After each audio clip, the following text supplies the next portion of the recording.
Break के बाद एक बार फिर आप सभी का बहुत स्वागत है। बुलेटिन की शुरुआत बात करेंगे अमेरिका ईरान के बीच में चल रहे अब एक नई रणनीतिक कदम की।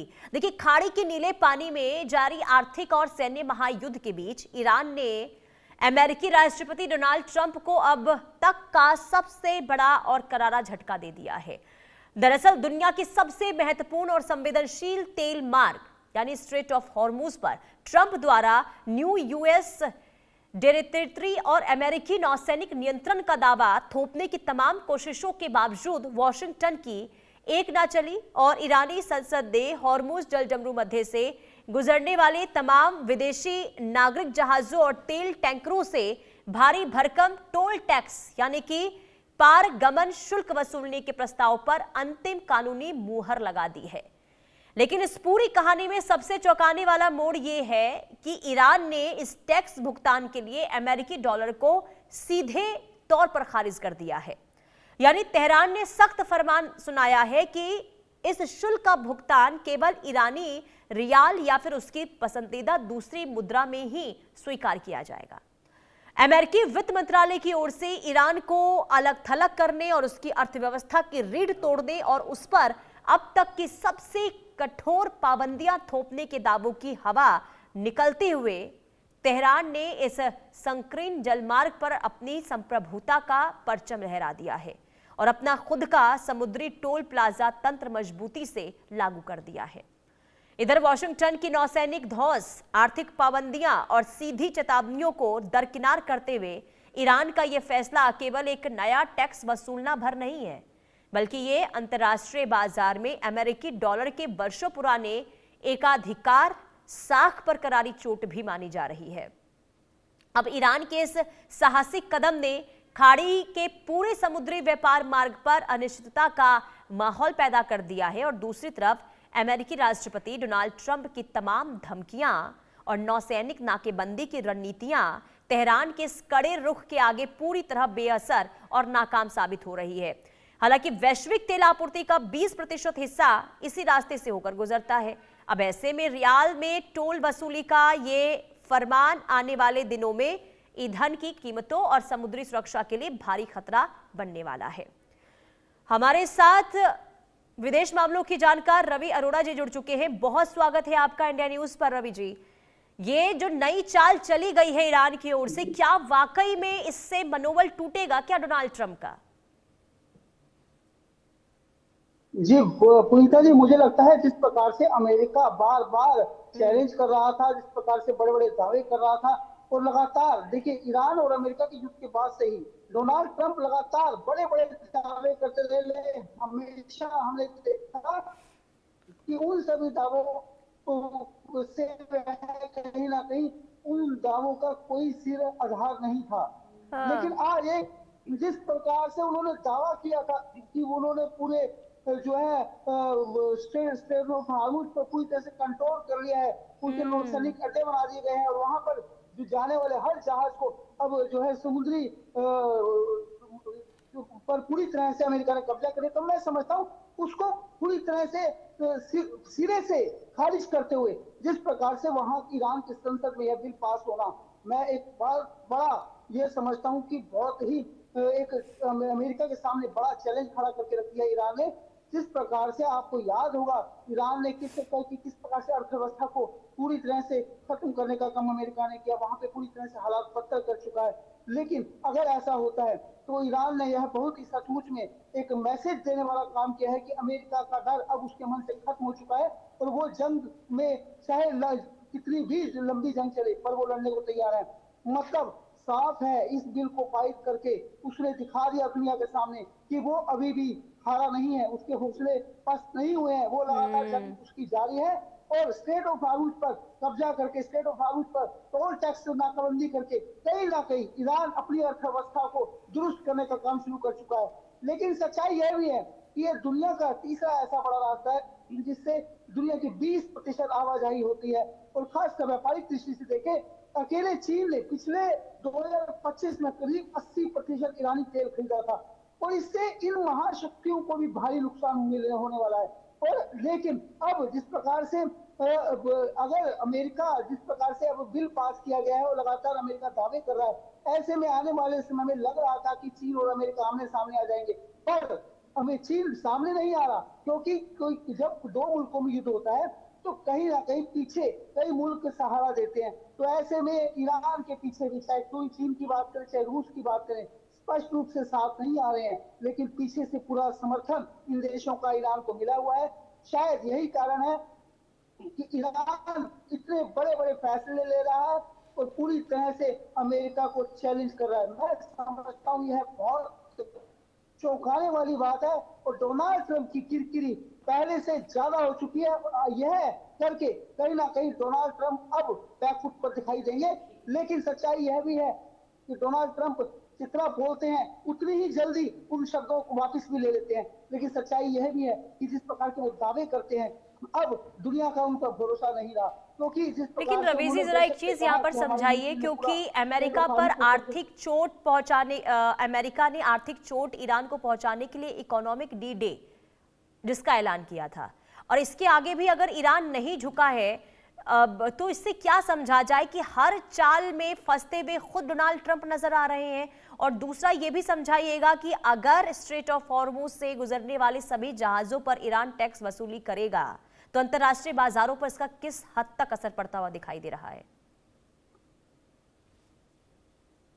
जी पुनीता जी, मुझे लगता है कि अगर ईरान इस प्रकार से वसूली करता है तो इसका असर पूरी दुनिया पर पड़ने वाला है, तो सिर्फ कुछ देशों पर नहीं। मैं समझता हूँ इसका मैसेज पूरी दुनिया में पड़ेगा और यह सही मायने में सर लौट रही आपके पास अगर ऐसा होता। लौट रही हूँ सर, हमारे साथ लेफ्टिनेंट कर्नल हिमांशु सिंह जी भी जुड़ चुकी हैं डिफेंस एक्सपर्ट के तौर पर। मैं आपसे प्रतिक्रिया चाहूंगी मैम, बहुत स्वागत है आपका इंडिया न्यूज पर। ये ईरान की ओर से, क्योंकि देखिए इकोनॉमिक डी डे जिसका ऐलान किया गया था, आर्थिक चोट पहुंचाने की एक रणनीति तैयार हुई थी डोनाल्ड ट्रंप की ओर से, लेकिन इसका असर तो हुआ नहीं। अब इसके उलट ईरान की ओर से यह कह दिया गया है कि स्ट्रेट ऑफ हॉर्मुज से जितने भी जहाज गुजरेंगे उस पर हम टैक्स वसूली करेंगे। तो ये जो एक दबाव बनाने की कोशिश थी डोनाल्ड ट्रंप की, ये उल्टा ही उन पर पड़ता हुआ नजर आया है। आप किस तरीके से देख रहे हैं ईरान के इस चाल की? क्या वाकई में इसका असर ईरान की ओर से डाला गया है डोनाल्ड ट्रंप पर? क्या इससे अब स्थिति क्या बनती हुई देख पा रहे हैं आप? नमस्कार पुनीता, जय Hind and thank you for this wonderful question, क्योंकि शायद पूरी दुनिया इसका जवाब जानना चाहती है। देखिए एक्चुअल जो प्रॉब्लम है वो टोल की नहीं है, वो इकोनॉमिक डी डे की नहीं है। एक्चुअली जो वास्तविक लड़ाई है वो स्ट्रेटेजिक लेवरेज की है, क्योंकि हॉर्मुज दुनिया का एक ऐसा चोक पॉइंट है जो ज्योग्राफिकली ईरान के फेवर में है और वो आप किसी मिसाइल से या किसी और पावर से जनरेट नहीं कर सकते हैं। अमेरिका के पास मिलिट्री पावर है, वो आर्थिक प्रतिबंध लगा सकता है, नोबल जो उसके पास ग्लोबल नेवल प्रेजेंस है, वो सब कुछ है। लेकिन देखिए geography itself is a weapon. अब अमेरिका जब इस तरह के प्रतिबंध लगाने की बात कर रहा है तो ईरान जो है उसको खड़े होकर साइड में नहीं देख रहा है। उसने क्लियरली बता दिया है कि हम हॉर्मुज को चोक करेंगे, लेकिन हॉर्मुज को वो हमेशा के लिए चोक नहीं कर सकते। इसीलिए उन्होंने उसका ऑल्टरनेटिव निकाला है कि हम टोल लगाएंगे, क्योंकि अगर वो इसको चोक करते हैं तो उनका पूरा ऑयल यहीं से जाता है, बाकी जो गल्फ कंट्रीज हैं उसका ऑयल भी यहीं से जाता है, तो चोक करना बेवकूफी वाली हरकत है। तो इसीलिए उन्होंने एक बहुत स्मार्टली रखा है और उसमें भी उन्होंने सबसे जो इसमें एक क्लॉज लगाया है कि अमेरिका और इजराइल के जो जहाज हैं वो नहीं जाएंगे, लेकिन बाकी जो कंट्रीज हैं उनको कुछ टोल टैक्स देके वहां पर निकलने का सुविधा दी जाएगी। ये यूएन क्लॉज के खिलाफ है। 1982 में ईरान ने यूएन क्लॉज के जो मैरीटाइम जो नेविगेशन का ये मसौदा था उस पर हस्ताक्षर किए थे, लेकिन इसका अनुमोदन नहीं किया था और इसी का फायदा उठाकर ईरान अपने आप को इससे बचा रहा है कि we don't abide by the UN clause, जबकि उसने साइन किए हुए हैं। अब इससे ईरान को क्या फायदा होगा? देखिए जब मार्च में इसने ये प्रस्ताव लाया था कि हम टोल वसूलेंगे, तब से लगभग $20 लाख प्रति माह का ये ले रहा है टोल, लेकिन अब इसने इसको रेगुलराइज कर दिया है ये विधेयक पास करके, और अब यथास्थिति वापस नहीं जा सकती है वर्ल्ड में। देखिए अमेरिका के पास एसपीआर है, उसके पास स्ट्रैटेजिक रिजर्व है पेट्रोलियम के, लेकिन पूरी विश्व की जो अर्थव्यवस्था है वो अमेरिका के ग्लोबल रिजर्व से नहीं चल सकती है। विश्व को हॉर्मुज से आने वाला जो 20% ऑयल है उसकी आवश्यकता है। क्योंकि जो रिफाइनरीज हैं एशिया में वो उससे चलती हैं, और जितने भी LNG, LPG, everything is interconnected. यानी अमेरिका अगर कोशिश भी करे अपने यहाँ से या वेनेजुएला से तेल देने की, तो उससे विश्व की समस्या का हल नहीं होगा। इसीलिए अब देखने वाली बात यह है कि क्या मिलिट्री पावर जीतती है या पॉलिटिकल विल जीतता है, या ये नेगोशिएट करते हैं, क्योंकि अमेरिका के लिए इस समय नेगोशिएटिंग टेबल तैयार कर दी गई है ईरान के द्वारा। अमेरिका को आना पड़ेगा डिस्कशन के लिए, क्योंकि ये जो मुद्दा है ये सिर्फ अमेरिका और ईरान का मुद्दा नहीं है, ये ग्लोबल सप्लाई चेन्स में डिसरप्शन का मुद्दा है। तो आई थिंक अभी हमको इस चीज को देखने की आवश्यकता है कि क्या अमेरिका की यूनिपोलर दुनिया थी वो कमजोर हो गई है, क्योंकि जब कोल्ड वॉर था उसके बाद तो अमेरिका उभरा था, लेकिन अब चाइना जो है वो भी उसको चुनौती दे रहा है स्ट्रैटेजिकली। अब अगर ये डोनाल्ड ट्रंप प्रतिबंध भी लगाते हैं इकोनॉमिक डी-डे के, तो क्या चाइना इसको मानेगा? चाइना अगर अमेरिका पर वापस प्रतिबंध लगाता है या उसको वो सप्लाईज देने से मना कर देता है जो चाइना में बनती है, देखिए पूरा विश्व चाइना के सामान पर निर्भर करता है। अमेरिका सप्लाईज तो बहुत अच्छी देता है, लेकिन उसके अंदर सामान नहीं बनता है।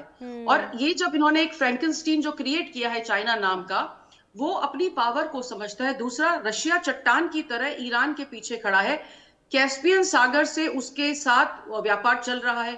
तुर्की भी ईरान के साथ खड़ा है, क्योंकि जो रोडवेज है उससे उसका व्यापार चल रहा है। तो ईरान जो है नेगोशिएट करेगा, लेकिन अपनी शर्तों पे करेगा, और ये तभी राहत आएगी जब अमेरिका इन चीजों को मार लेता है, मिलिट्रीली बहुत दबाने की कोशिश नहीं करता है, क्योंकि मिलिट्रीली जीत पाना, हॉर्मुज को खुलवाना अमेरिका के बूते की बाहर की चीज है। So both have to come to a point जहां पर शायद पूरे विश्व को हॉर्मुज को बदलते हुए देखना होगा। जी पुनीत। और मैं ये आगे आपसे समझूंगी, एक जरा रिएक्शन लेती हूँ रवि सर से।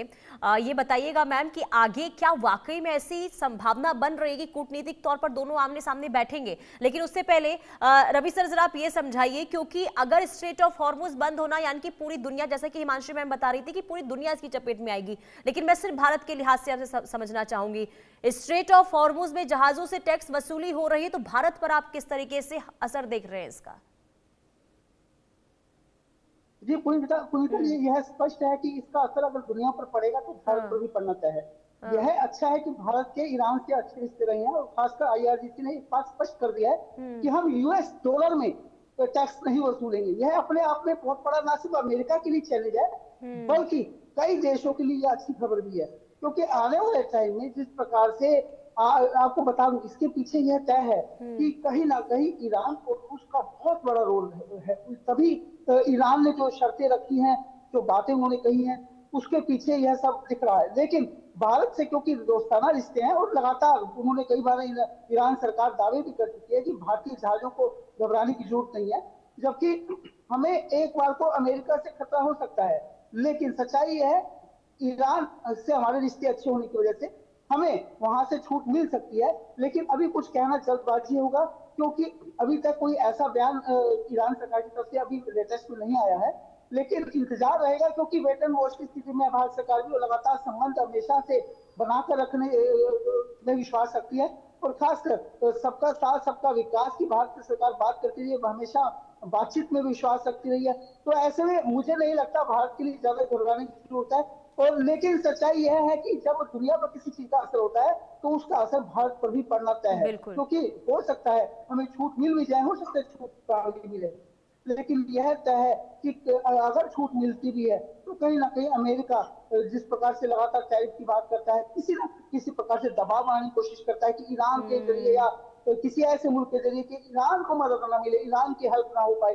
तो इसको लेकर जिस प्रकार से गंभीरता से देशों पर जो है टैरिफ लगाकर या किसी दूसरे तरीकों से सैंक्शन लगाने की बात करें, तो मैं समझता हूँ यह सब बातें शायद भविष्य में हो। लेकिन सच्चाई है कि भारत सरकार लगातार जवाब दे रही है, और आज डोनाल्ड ट्रंप को हर छोटा देश भी जवाब दे रहा है। वेनेजुएला को छोड़ दें तो लगभग हर देश आज जो है अमेरिका से टक्कर लेने को तैयार खड़ा है। डोनाल्ड ट्रंप एक आज हंसी का पात्र बनकर रह गए, पूरी दुनिया उन पर हंस भी रही है। बिल्कुल, अलग अलग स्टेटमेंट जो दे रहे हैं, यही तो बहुत ज्यादा विचित्र कर देने वाली है कि आखिर सोच क्या रहे हैं, बोल क्या रहे हैं, समझ नहीं आ रहा है। लेकिन हिमांशु मैम, जरा एक छोटा सा मैं आपसे इस पर जवाब चाहूंगी। जैसा आपने कहा कि देखिए अब समाधान एक ही है कि आमने सामने बैठे बातचीत करें, लेकिन क्या ऐसी संभावना है, क्योंकि आसिम मुनीर जो पहुंचे हैं तेहरान, वहां से तेहरान की ओर से कह दिया गया कि जब तक रवैया डोनाल्ड ट्रंप का नहीं बदलेगा कोई भी संभावना नहीं है बातचीत करने को लेकर? पुनीता देखिए, बातचीत ये करेंगे क्योंकि जब ईरान इसको इंस्टीट्यूशनलाइज करके रेवेन्यू जनरेटिंग एक मशीनरी तैयार कर रहा है हॉर्मुज की, तो उससे पूरा विश्व प्रभावित हो रहा है। देखिए, कल 24 अगस्त को उसने 45 टैंकर्स पे पाबंदी लगाई है और उसने कहा है कि ये जो हमारा बताया हुआ एक रूल था उसका वायलेशन कर रहा है, यानी कि ईरान ने अपने आप को वहां पर एग्जीक्यूट करना शुरू कर दिया है। और जब विश्व में इस तरह का दबाव बनता है तो ईरान जिन चीजों को लेके उन्होंने आसिफ मुनीर से बातचीत की थी, डोनाल्ड ट्रंप का फोन आया था आसिफ मुनीर को और वो वहां गए थे, यानी अमेरिका की तरफ से कोशिश की जा रही है। और ईरान, जैसा मैंने पहले अपने वक्तव्य में कहा, कि परमानेंटली हॉर्मुज को ब्लॉक नहीं कर सकता है क्योंकि उसकी भी ऑयल सप्लाई जो है बाधित हो रही है। कब तक आप अंतरराष्ट्रीय कानून का उल्लंघन करेंगे, कब तक आप एटीएस को बंद करके जहाजों को निकालेंगे, क्योंकि अमेरिका तो है ना वहां पे आगे, तो वो ब्लॉकेड लगा के खड़ा हुआ है। सो अल्टीमेटली इस लड़ाई में जीत कोई नहीं रहा है और ना ही कोई हार रहा है। ईरान के पास में एसिमेट्रिकल वॉरफेयर की पावर है और उसकी ज्योग्राफी मजबूत है, लेकिन अमेरिका भी एक स्टैब्लिश मिलिट्री पावर है, उसके पास अलाइज है। जिस तरीके से ब्रिटेन और फ्रांस उसका साथ दे रहे हैं, खुल के साथ दे रहे हैं, और मिडिल ईस्ट में जिस तरह के अलायंसेज आ रहे हैं, तो ईरान की स्थिति भी बहुत ज्यादा मजबूत नहीं है। देखिए, उसका एक जो ईरान का जो 20 रियाल है वो एक अमेरिकी डॉलर के बराबर है। आप भले ही बहुत ज्यादा व्यापार ना करते हो, लेकिन फिर भी आपको ईरानी जो संपत्ति है वो जो बाहर पड़ी हुई है और जो लोग बाहर है उनको डॉलर की आवश्यकता पड़ेगी। So ultimately they will come down. अब ये सिर्फ लेवरेज को बनाने की कोशिश कर रहे हैं कि कब तक जितना हो सके दोनों एक दूसरे पर प्रेशर बनाने की कोशिश कर रहे हैं। अब देखना यही होगा कि इस स्ट्रैटेजी